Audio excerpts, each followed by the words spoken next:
Mexico City is an incredibly complex city. So 9.2 million people, 7 million transients uncover every day that are Mexico City citizens even if they sleep outside Mexico City, all nestled in an urban area of more than 25 million people. And it's an urban area in which, sadly, most people that live in Mexico City commute to work maybe 1 or 2 hours and see in the central part of Mexico City a lot of services, a lot of parks, a lot of quality public transport. But for ages, the places where they live, the places where they sleep, the places where their kids grow, they go to school, there are places in which there was a very big lack of community services for them to actually have a prosperous and happy life there. And one of the key parts of Pilares is that we have built nearly 300 of them, to be exact 294, that are visited every month by 2 million people, which is crazy when you think that we have 9 million inhabitants and 2 million of them visit Pilares every month. That is something that we feel very proud about. But there are places that the community can own. We set up the basic infrastructure, we set up the actual building itself, we bring in the computers, but we let citizens decide what they want to do there. So we have 500,000 people that are studying the high school online because they couldn't finish it for some reason or the other. We have the world's largest public coding schools. It's something that we do directly from my department. But we also have things that involve the community, teaching classes, physical education, things that the community can decide what they want to do based on what they want to do, not something decided directly from top to bottom. And when you go to Pilares 10 in the morning, you would see a lot of people that are maybe older than 65 years of age, that are already retired, just hanging out there with their friends, maybe having a physical education class, bouncing some balls, just chatting. And then you would come there at 4 in the afternoon where people leave school and you'll see a ton of kids that are there just hanging out, also having some physical education, maybe planting some plants, because their parents are still working. And those are the things that Mexico City was lacking, alternatives for people, especially the most underserved, to actually have quality public spaces that they can use to fill their needs because their parents are still working, because they were for ages pretty much abandoned by the state in those very marginalized areas.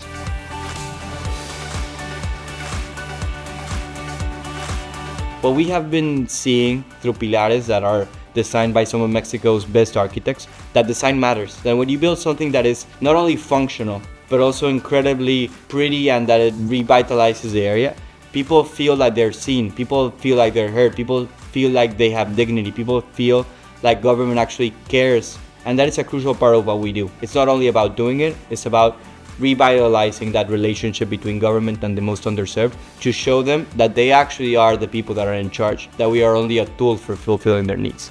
And the most important thing when I go to Pilares all the time, I particularly go a lot to supervise our coding school, what I hear is that some of them have been more successful than others in actually be seen as something that the community owns. Neighbors around the Pilares understanding that they need to pitch in for the Pilares to stay in tip-top shape. And that means something that is crucial, which is citizens feeling that they own that infrastructure, taking charge of it, taking property of it, making sure that they take care of it together with government, but most importantly, making sure that it is always a place that they see that they can actually go to and do something that will help them in whatever they want to do, be it physical activation to learning how to weave, because we have a lot of weaving workshops, and that is something that we need to make sure that happens in the long run. Public transport was one of the main priorities when we came into government. As I've mentioned in many spaces, and as former Mayor Claudia Sheinbaum speaks everywhere that she goes, our main task when we came into government was reducing inequality. And what we meant by transport inequality had to do with how do we make sure that the investments that we do are geared towards the people that take the most time to get to work.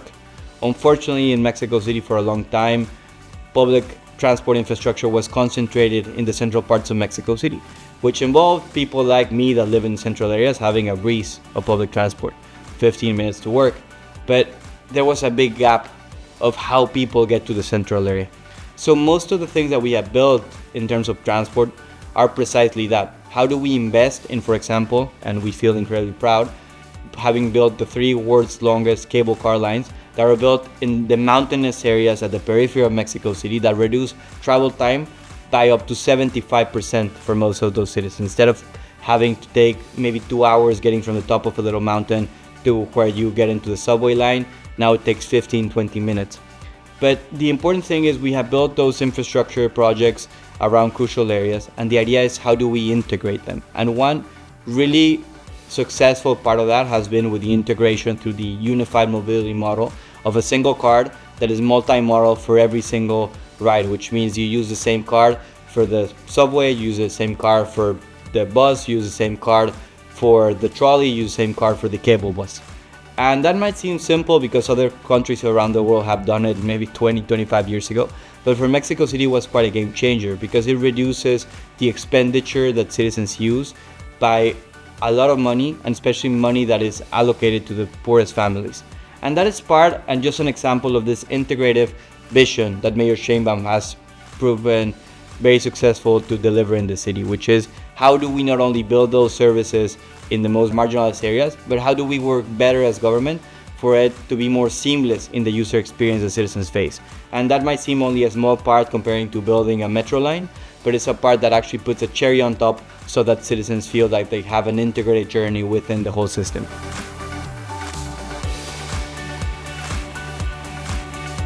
Six years ago, before we came into government, pretty much 100% of government interactions that citizens needed to fulfill their daily needs, from getting a driver's license, enrolling in school, enrolling in social development programs, all of them had to be face-to-face.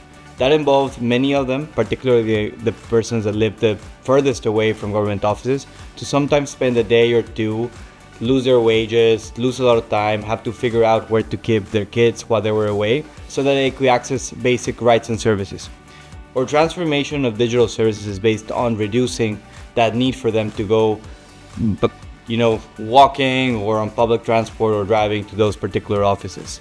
So what we try to shape is a digital identity platform that we call Llave, which means key, CDMX, which are the way that we say Mexico City faster, in which what we tried to achieve was a way in which people could identify themselves online and authenticate their identity, so that these relationships that for ages, even centuries, always have been face-to-face could be made online.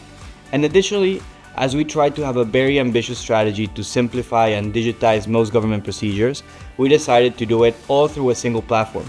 Sometimes a key pain point for digital services is when people have to remember 5, 10, 15 user logins and passwords, and we try to generate what we call a single sign-on for every single citizen need, and that is essentially Llave.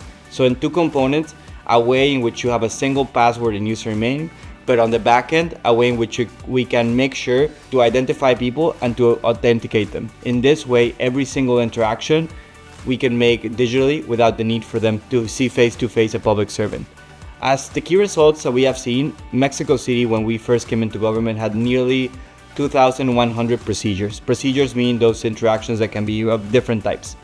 We first started a very ambitious strategy to simplify those procedures, going from about 2,000 to now 500, so 75 less procedures, and making them much more compact, much more user-friendly. And we digitize those procedures. When we came into government, less than 1% of interactions between government and citizens were digital.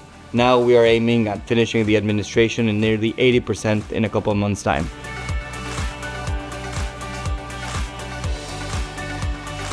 I believe that the biggest message from Mexico City that we can share to similar cities around the world has to do not only with products that we have built, but more importantly with what is the philosophy of how we operate.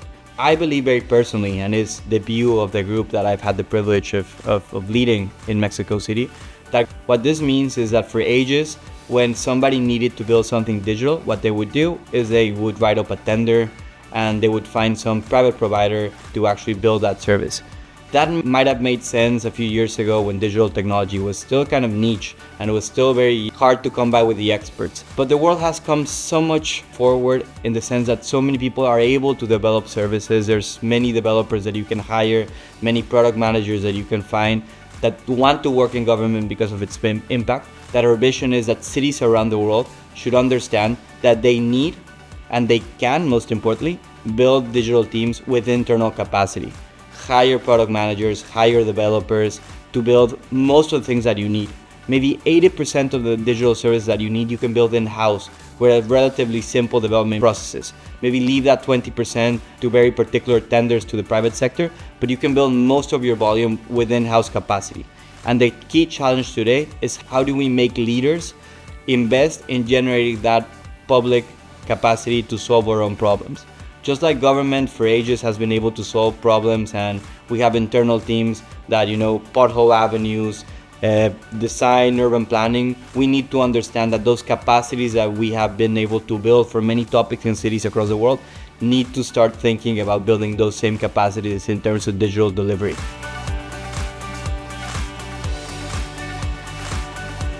Mayor Sheinbaum, who is now President-elect Sheinbaum, had a terrific vision for the city, in which what she wanted is for us to have public servants or workers from government that were actually doing territorial work with citizens. So we built, for example, a 4,000 workforce of physical activation friends that we call Ponte Pila, which is kind of like recharge your batteries. That's kind of the translation with a play of words. And what they tried to do is go all around the city, speaking directly to citizens to actually get them to come into community initiatives. One story I love to highlight, because it's kind of the thing that is very personal, but it makes me very happy because it illustrates the whole concept of the city is. Back in 2021, when we started the vaccination program, which I had the privilege of leading within Mexico City, we had 20 or 25 massive vaccination centers across the city. The first step of vaccination had to do with older adults, particularly people 60 and plus, getting vaccinated, and a percentage of them were people that were really, really old, maybe 75, 80 plus. Some of them coming not only with canes but wheelchairs that needed a lot of mobility. And what Mayor Sheinbaum decided to do was to build this really strong task force into the community centers where we were vaccinating, for them to be a personal assistant to each one of the elder adults that were coming. It was nearly 1 million elder adults that were getting vaccinated at the beginning. What we saw was an incredible way in which public servants that are working at the territorial level were actually helping out and a particular adult. They would, drop them off there. They would cart them in their wheelchair. They would make them feel like the city was working for them, that they had this person that was in charge of making sure that they got the thing that they needed the most in that point, which was getting vaccinated and back home so that they could see their relatives at some point in time after maybe haven't seen them for a year. And the thing that it gets me very emotional was, I remember we had vaccination centers in which we vaccinated maybe 15, 20,000 people a day. And after getting their jab, you would sit them there for about 20 minutes for the supervision just to see that everyone was okay. And they would be sitting there. You would have maybe 1,000 adults, a lot of them really, really old, really, really happy that they were getting vaccinated, but sitting there. And the guys from our territorial task force, what they started doing was physical activation with them sitting down. So Mexico City within Mexico and the region became really, really famous because you have these videos of adults sitting down, doing like sitting down aerobics, jumping in their seats, and our team, helping them get activated. But what happened is after that, all of the community teams out of that 4,000 people that are in the streets, starting doing the same in other places. So we would bring, lucha libre, which is a traditional Mexican wrestling style, fighters into our vaccination centers, and we started doing something that was crucial, and that is part of the vision. And I'm sorry for the long way to the story, but which was you needed to bring a personal touch to services that you did. So the important thing about getting through that service was not getting the jab. Everybody was getting the jab. It's about how you felt being treated, how you felt in that experience, if you felt that government was giving you the dignity throughout that process. And that is a beautiful part about having a team that is in the territory dealing with citizens, which is you can make sure you're not only delivering what people need, but making sure that when you deliver it with quality and people feel like they've been served in a quality way and a dignified way.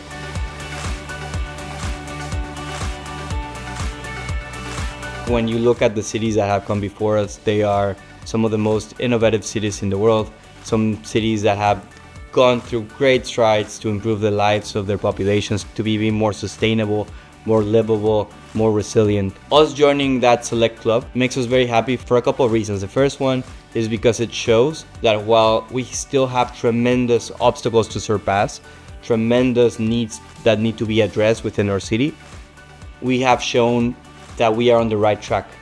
That progress, it's on its way to becoming more tangible to the citizens of Mexico City. And that is something that makes us incredibly proud.